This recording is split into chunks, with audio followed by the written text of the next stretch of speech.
Tani ma aha shaqo fudud oo shakhsi waliba ku baran karo si sahal ah, inkastoo ay jiraan siyaabooyin kala duwan ee loo horumarin karo xirfadda waxbarista ubadka. Muuqaalkeena maanta waxaan ku dul istaagi doonaa sida loo horumarin karo xirfadda waxbarista, inagoo eegi doona sifaadka uu leeyahay macalinka wax ku oolka ah iyo sida uu macalinka ku horumarin karo xirfadiisa barinimo, maadaama uu saaran yahay waajib ah inuu wax ka bedelo ubadku wax barayo. Magacaygu waa Bilaal Daahir Waane. Halkani waa Bilaal Media. Ku soo dhawaada daawadayaal muuqaalkeena maanta. Inta aanan guda galin muuqaalkeena maanta, ha ilaawin inaad like inoo saarto lana wadaagtid asxaabtaada. Haddii aad nagu cusub tahayna nagu soo bir oo ka mid noqo asxaabteena nagu xiran.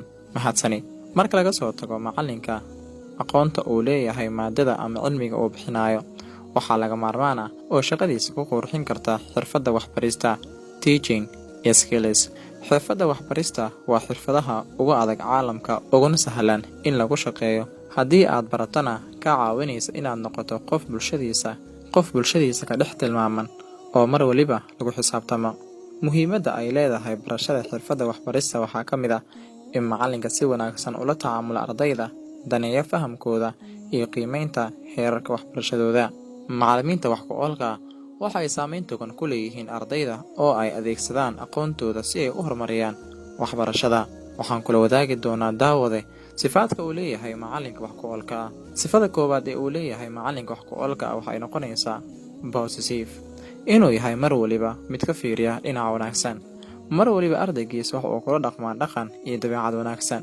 Mar walibana macallimiintani waxa ay ku dhiirigeliyaan ardayda waxbarashada qiimaheeda, waxa ayna udub dhaxaad ugu dhigaan howlaha fasalka ardayda. Qodobka labaad, berebereed, inuu yahay macalinkani mid diyaarsan oo agabkiisa iyo qalabkiisa u diyaarsan yahay. Macalinkani waa mid waliba u diyaar garoobay shaqada waxbarista, isla markaana ka warqaba agabyada loogu baahan yahay waxbarista ardayda. Qodobka saddexaad waa organized, waa macalin abaabulan ama habaysan, inuu leeyahay qorshe ku aadan waxa uu doonayo iyo wax laga doonayo ardayda. Shaqadiisu waxa uu ku dadaalaa inay ku soo muuqdaan qodobada muhiimka ah iyo kuwa mowqifka laga maarmaanka ah, sida ugu caawiso ardayda inay isdhexgalaan dhammaan shaqadooda akhriska, shaybaarka, imtixaanada iyo muxaadarooyinka. Sifada afraad ee uu leeyahay macalinka wanaagsan ayaa ay tahay clear, inay wax waliba u kala cad yihiin, uu leeyahay hadaf cad ee muuqda. Xirfadaha loogu baahan yahay waxbarista wax ku oolka ah waxa ay ku lug leedahay aqoon ka badan oo aan lahayn kaliya xirfadaha la xiriira cilmiga. Waa inaad awood u leedahay inaad la tacaamusho dadka oo aad ka caawisid fahamka habka cusub oo aad ku eegto. Tani ma ahan shaqo fudud, inkastoo ay jiraan siyaabooyin badan oo kala duwan oo si wax ku ool ah loogu baro. Haddana macallimiinta fiicani waxa ay leeyihiin tayo dhowr ah oo wanaaga, kuwaasi oo leh ahdaaf oo qeexaya isla markaana garanaya halka ay hiigsanayaan, lehna cadaalad, dabeecad wanaagsan, dulqaad iyo qiimeynta waxbarashada ardayda si ay u gaaraan ahdaftooda. Qodobka afraad ee waxa ay tahay active.